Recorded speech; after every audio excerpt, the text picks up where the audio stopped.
Ma ville, la traversée par Wake Foguin. Mon village est une drôle de ville qui ne sait pas sortir de sa coque campagnarde. Du matin au soir, elle danse au rythme des paysans qui s'égarent au milieu de la conduite anarchique des automobilistes anticonformistes.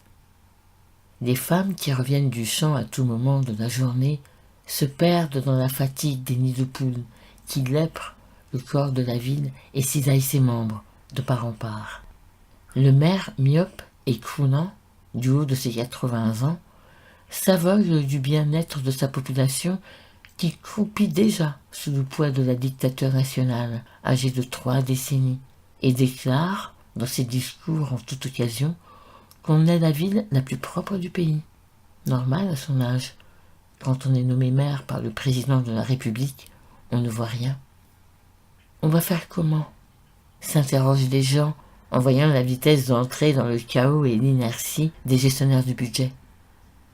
Ma ville villageoise du presque million d'habitants se baigne de plus en plus dans la puanteur des ordures qui, telles des plaques de signalisation, saoulent la multitude d'insectes qui se multiplient et nous envoient de temps en temps dans une autre perle rare qu'on peut appeler ici hôpital.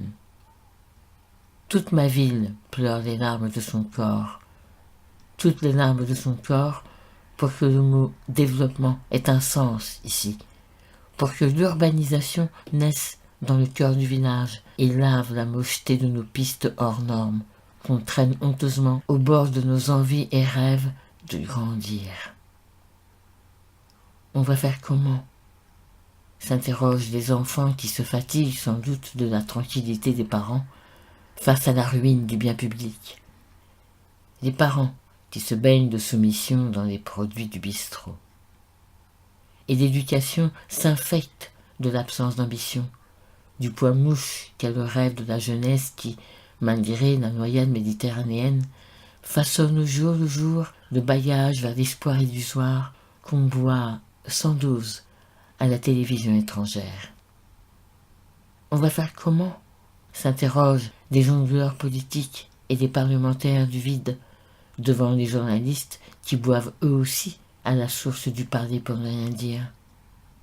Le maire et les autorités dénoncent partout l'immaturité de ceux qui ont le toupet de s'interroger, de décrier la descente vers le chaos de notre ville bien-aimée. Tout le monde n'a que des questions qui ne trouvent pas de réponse, et le temps ne s'éloigne pas à la faveur de la ville, ni à la faveur des populations qui doivent en plus se contenir dans l'interdiction de protester. On va faire comment ?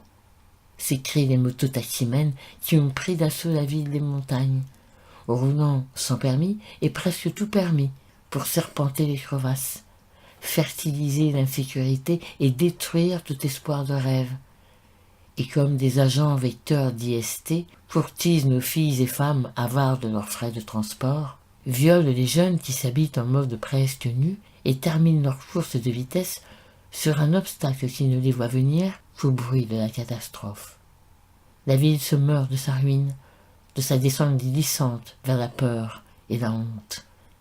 Les taxis se terrent de nuit pour ne pas subir la doctrine du malfrat qui naît dans l'absence d'électrification publique dans la plus grande ville binôme. On va faire comment ? Se demandent les torrents après chaque pluie en sortant de nos égouts trop mal couverts des restes de nos déchets intérieurs pour les répandre sur le chemin.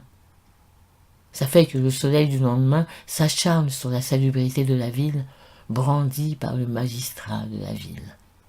On ne sait pas si cette ville est ville.